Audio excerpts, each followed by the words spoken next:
यह आदमी जब सोकर उठा तो उसने पाया कि उसकी गर्दन पर एक और सिर उग आया है और वह सिर अभी भी गहरी नींद में था। गुस्से में आदमी ने एक जोरदार थप्पड़ मारा जिससे वह जाग गया।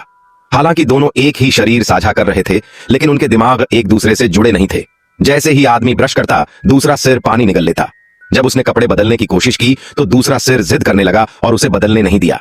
यहां तक कि जब वह डेट पर जाने लगा तब भी दूसरा सिर उसे रोकने लगा। इस तरह की दो सिर वाली जिंदगी वह काफी समय से जी रहा था। हताश होकर वह सड़क पर निकल पड़ा और एक बर्गर दुकान में खाने गया। वैसे तो दो सिर होने के कुछ फायदे भी थे। वह एक ही समय में खाना और पीना कर सकता था, लेकिन इसका एक नुकसान भी था। जब वह बर्गर खा रहा था और गले में फंस गया तो दूसरा दिमाग उसकी मदद करने के बजाय बेपरवाह बना रहा। जब वह क्लास में पहुंचा तो चश्मा लगाकर ध्यान से पढ़ाई करने लगा, लेकिन दूसरा सिर तुरंत सो गया और उसे भी खींचकर सुलाने लगा। हद तो तब हो गई जब आर्ट क्लास में आदमी ने खुद की तस्वीर बनाई, जबकि दूसरा सिर सिर्फ अपना सिर बनाने लगा। यानी वह जो भी करता दूसरा सिर उससे उल्टा ही करता। उदास होकर आदमी बालकनी में बैठा रहा।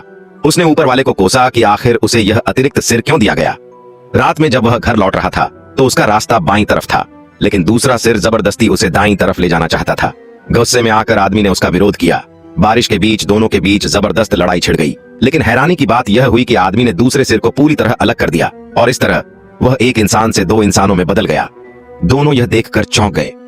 दूसरा आदमी वहां से चला गया, लेकिन बिना उस सिर के आदमी को अकेलापन महसूस हुआ, क्योंकि वह दो सिरों की जिंदगी का आदी हो चुका था। पुरानी जिंदगी को वापस पाने के लिए उसने शीशे पर एक सिर बना दिया, लेकिन वह सिर केवल एक नकली चित्र था। उसमें कोई आत्मा नहीं थी। तभी उसे एहसास हुआ कि बिना उस सिर के भी वह अपनी जिंदगी स्वतंत्र रूप से जी सकता है। फिर सुबह की धूप में नहाते हुए वह अपने कमरे से निकला और क्लासरूम की ओर बढ़ गया।